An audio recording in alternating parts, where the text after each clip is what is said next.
Aydin is a professor and the rector of Istanbul University Cerrahpasa campus. He joins us live now from Istanbul. Professor, thank you for joining us on the program. Talk to us first about the latest situation in Turkey. We are seeing increasing deaths here in Turkey, but this week Turkey said it had reached the peak of the virus. So what can we expect to see over the next few weeks? Actually, at the moment that we are now having is a stable condition as expected before. But the peak point, what is the peak point? We will see it in the next week maybe.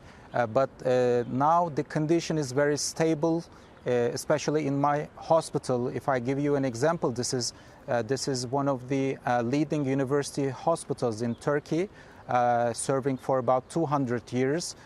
We have last week we had a peak in the number of the patients, both the ICU units and for the wards.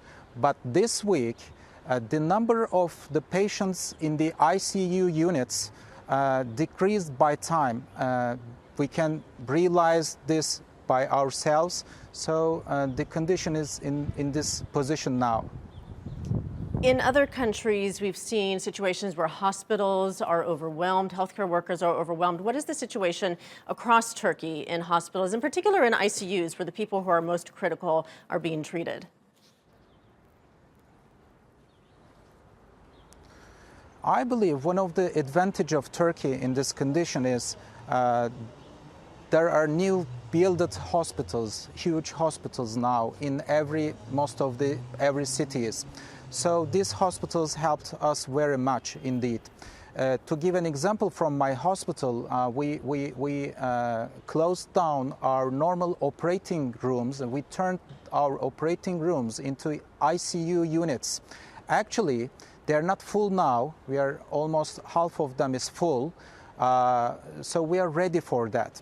For especially some public hospitals, which are run by the Ministry of Health, they are all ready for this type of COVID pandemic. What line of treatment is given to patients who come to your hospital or other hospitals in Turkey when they are sick with coronavirus? What's the treatment that's given to them?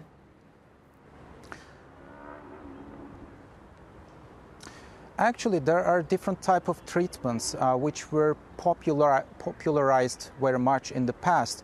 One of them is a hydroxychloroquine treatment. This treatment first was used in intensive care units in the world, but in Turkey, we started this treatment before the intensive care unit patients.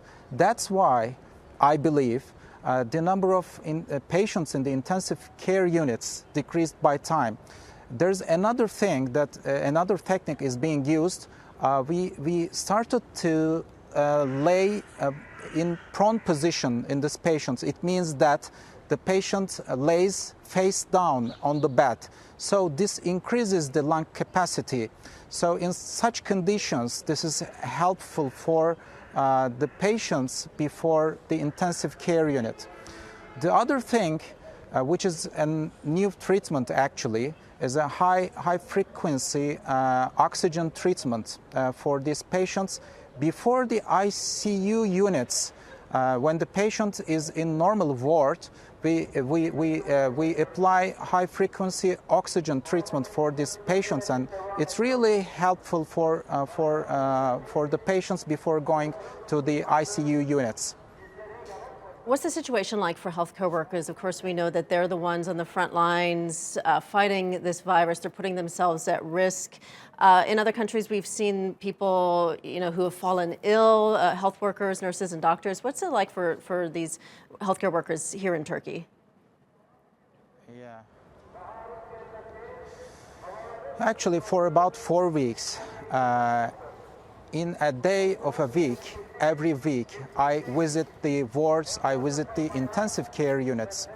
My point of view, I saw that in my first week, the medical staff, the doctors, the nurses were actually somehow in a panic.